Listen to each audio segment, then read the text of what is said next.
tough one today, but it was. I'm sure it had to be especially frustrating on a night where y'all made so many shots and so many free throws. You had that beautiful feed from Garrett rolled, the layup just rolled off, no good, and then for Marcus, who was so excellent tonight, to miss the last two free throws. I'm sure it's just kind of a frustrating end to what was a really fantastic basketball game. Yeah. Credit to UNCG for the way they played. I think they played a really good game. They hit in the first half, I felt like everything they shot was going in, and I feel like that was just one of the nights they were on. And we did battle back in the end, and we needed to execute a little bit better on the defensive end and get a couple more stops. But some nights they just not gonna go in. Like you said, the missed layup that I had was wide open. It just rolled out, and then Mark with those free throws, and I even had another a chance on a three. But I don't really take those shots just because I think I'm gonna make them. I take them because I'm okay with missing them, and I can live with that result. And I know that for us to come out and play the way we did, we didn't really play the way we wanted to, and for us to still lose by a one possession game, I see a bright future for us. Tyrese, how frustrating you got off to a good start. You had a basket and then a block, and then you get two quick fouls. How frustrating is that for you after you got off to a good start? Man, we work on it in practice all the time. Like fouling, it's been the kind of theme for my season this whole year, working on not fouling. Really, credit to Jones.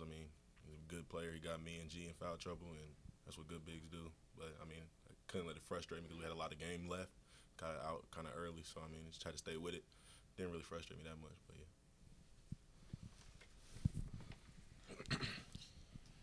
JP, it seemed like they're really well coached, and it seemed like tonight was the first time that somebody really keyed on Marcus. I thought more than I think in the past, and it seemed like usually it's you're the guy that first starts getting keyed on, and with they're obviously they get really good guards. I think they probably felt like they could maybe key on Marcus a little bit too, just based on what he's done lately.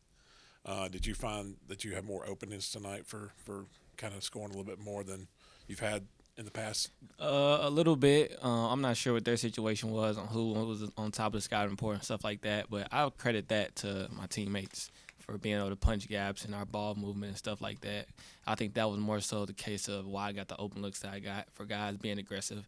And like you said, Mark, they were a little bit glued to Mark early, but Mark still had a fantastic game. To get 26 points on 9 shots is unbelievable with 11 rebounds, so credit to him, but credit that to my teammates for the ball movement. JP, I thought overall, you guys played pretty well. It almost felt like at times that they were just making shots that were well defended. Could you just talk about that? Yeah, it's part of the game. Sometimes, like I said in the first half, it seemed like everything that they shot was going in, and they came out with energy and they were feeling good. And I think it was Keyshawn Langley to start 5 from 3. At that point, whatever he puts up is probably going in from then and there. So credit to him on a good game. But, we tried our best.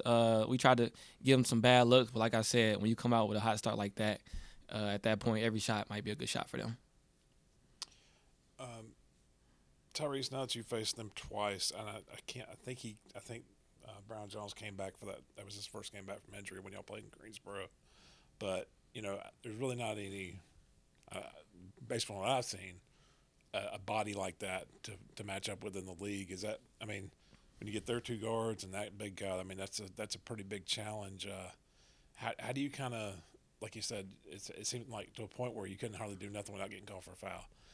And I know that's got to be frustrating, but how do you kind of combat that? How does the team kind of look at, trying to take away him, but you also got to worry about these guards that are knocking down threes left and right?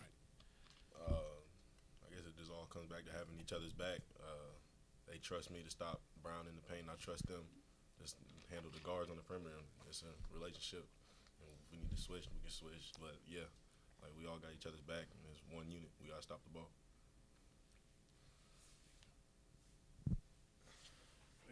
Thanks, guys.